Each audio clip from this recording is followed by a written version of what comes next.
Hello and welcome back to Computer Science 7. This is the lesson for Tuesday, October 27th. Today you'll use word processing software to complete activities 1 and 2. But first, make sure you go to your typing test document. We're on week 8. Go to freetypinggame.net. Make sure that you've changed it to test number 30 and record your score in your shared typing test document. So here we are in your typing test document. You'll need to add week 8, which is October 27th and October 29th. We are on test 30 this week, and you'll need to record a score for Tuesday and Thursday. Today you're recording Tuesday's score. Once you completed your typing test and recorded your score in your typing test document, please open your word processing notes, which you'll find in your Computer Science 7 folder. Please refer to these notes when you're completing the activities. You'll also need to open Activity 1 and read the comments I made for you. It's important when you're completing the activities that you read each step, step by step, and follow them each in order. So as I said, I've made comments on all of your Activity 1s that you've started or you're nearly finished with. Please read my comments and make corrections that you need to make. And you need to complete that for homework if not completed in class. So I will be grading this tomorrow, which is Wednesday, October 28th. So make sure it's done by the end of the day on Tuesday. So you need to complete Activity 1. You may pause this recording until you're finished with Activity 1 and then come back to it. Before we start Activity 2, I would like to explain something. The last line of your notes is what's in this yellow box. So it says, to see the line spacing options, click on the paragraph's dialog box launcher button. Well, that's kind of confusing if you don't have any context to go along with it. What that means is, it means to press on this little arrow that's pointing right, and then you're going to get a menu that looks like this. You're going to need this to begin Activity 2. So in Activity 2, you'll change line spacing, create a centered list, use the horizontal centering command, use bold, italic, and underline features, and you will change the font and the font size. So let's take a moment to look at your Activity 2. So by now you should have finished Activity 1. You can put that aside, and now you're looking at Activity 2. If you can print, it would be easier if you printed it out, and that way you can check off the steps as you finish them. So number 1, it says to open a new Word document and then use the paragraph dialog box to change the line spacing to 0 before and after and then single spaced. And that goes back to what I just showed you. But first, let's go ahead and open our document together so we make sure it's in the right place.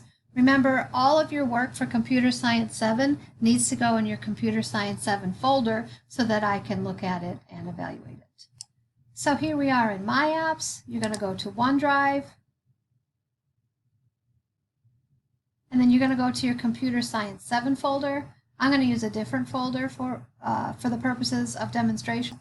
So inside your Computer Science 7 folder, it should look very similar to this one. It should have a Computer Basics folder with all your computer history and computer basic notes filed away in there. You should have Activity 1 and be done with that.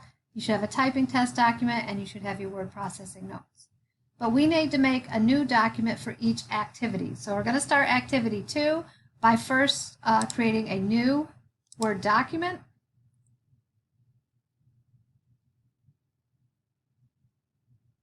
And we are in Word Online here, so we can change the name easily. We need to name this Activity 2. And then if you just click in the document, you can see that your Activity 2 has saved.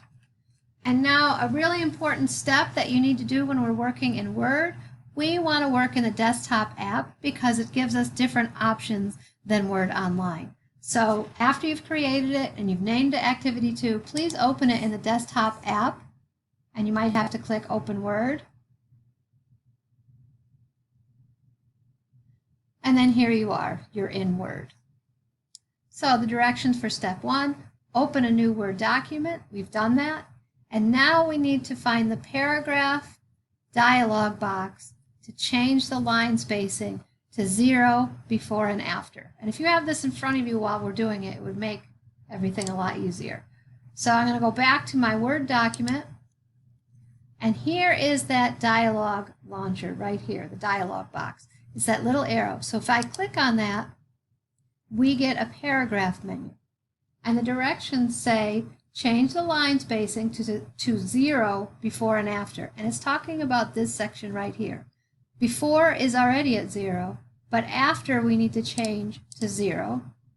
And then it says single, which means single spaced. So that means in right here where it says line spacing, the default is multiple. We need to use the drop down, change that to single, and then press OK.